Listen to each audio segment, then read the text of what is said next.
All right, so now that we've gone over some prerequisite information in terms of the difference or the unity between the higher self and the lower self, and how sometimes we identify more with our lower selves, all right, we want to now go into ask the question: what do you think Dr. King has to say about our current condition?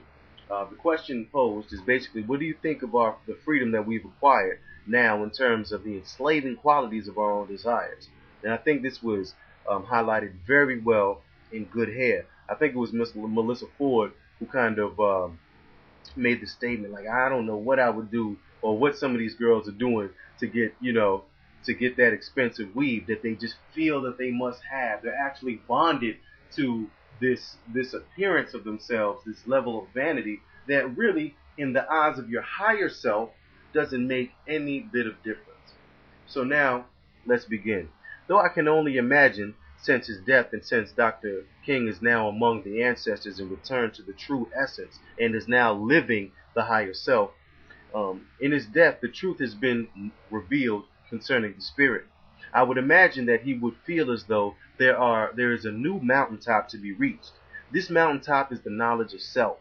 As the first uphill climb was the freedom of our bodies from bondage, the second was the inclusion and freedom from persecution and disenfranchisement in this country and the world. Our new battle is truly within ourselves. The face of the enemy mirrors our own. The chains that bond us are the chains of our own desires. Though they exist on many different levels for different people, the desires I want to focus on at this point are the material aspirations that especially make other people very rich.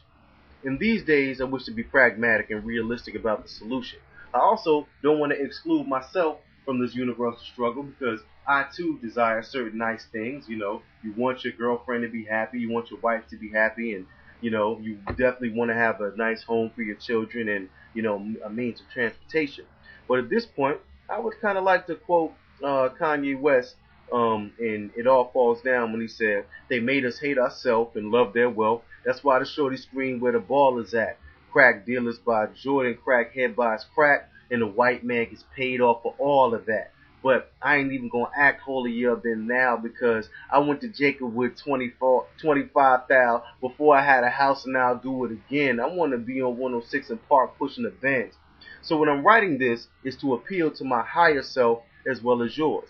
Again, pragmatism or being pragmatic is the focus. So it would be unrealistic for me to say that we could or should give up every material desire because that's not going to happen right now.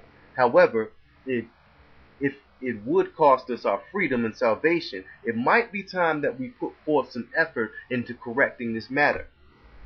African Americans in the diaspora have developed a bad habit for high cost items to compensate for their lack of self-esteem or just even for the sake of just pure vanity. What we contribute to multinational corporations is far more than it should be. I was in Africa for several months, in Sudan, Uganda, and South Africa, where I got to see firsthand our economic enslavement on a worldwide scale. Not only is this, going on in the African American community, where we're pouring money into China and India, the new superpowers, by the way, via, the corner stores. They own all of the gas stations in our neighborhood and things like that. But in Africa, the same is true. Indians, or coloreds as they're called in South Africa, make a substantial part of the business class, as well as in Uganda. They own the majority of the hotels. They are behind the majority of the infrastructure or development like malls, roads, and apartments, and they overall have a better quality of life than we do in our own native land of Africa. Though I've not been to India, I dare say there's not a huge African business population operating in India as they operate in our neighborhoods in the US and on the continent. In Sudan, one might be shocked to see how many Chinese contractors are awarded millions of dollars for building roads, buildings, and other services like biometric ID passports and other technological products. Dr. King's dream was not to reach the promised land and then have somebody else own it, operate it, and live better on it than those who forged the way to get there. One does not have to be a radical or revolutionary to say that enough is enough. and this economic imbalance must cease. This is not racism, but this is mere self-preservation. We cannot and will not survive much longer with others regulating our own destiny because even if we allow it. The good news is that, there's actually hope. That this is the era of communication and advancement. A change can be made very, very quickly. There is no bereft of skills in the black community, only the desire for self-determination. In fact, one does not need to be revolutionary for this initial stage of the freedom fight that we're in. We only need organization. In fact, the type of money-hungry, moderately materialistic, shrewd, and cutthroat business class that many of us have become is exactly what we need. We just need to balance that with the notion of spiritual direction so we could shift the balance of power, and we could literally shift the balance of power overnight. If you remove the global African dollar from the Indian and Chinese markets, I guarantee that they no longer dangle the superpower status that they are on the cusp of currently being.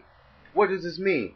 That we, as the African community here in America, Jamaica, South America, in Africa, and wherever we are, that we are actually a superpower that just lacks organization and administration. The resolution for such administration will be given at the close of this publication. Alright, one point that I would like to make is the fact that both of these groups worship their own God, or I should say the God of their fathers. And as we can see, it is definitely paying off. They do not give billions of dollars in tithes weekly that go into foreign banks that have no vital interest to their collective. Their money circulates happily among themselves. Also, among them, they speak English, and they also speak their own language very well, i.e. the language of their fathers. We as non-continental Africans in America, in some parts of South America, Jamaica, and the Caribbean, far undermine the useful qualities of uniting capabilities of these two factors, i.e. the language and religion of your forefathers.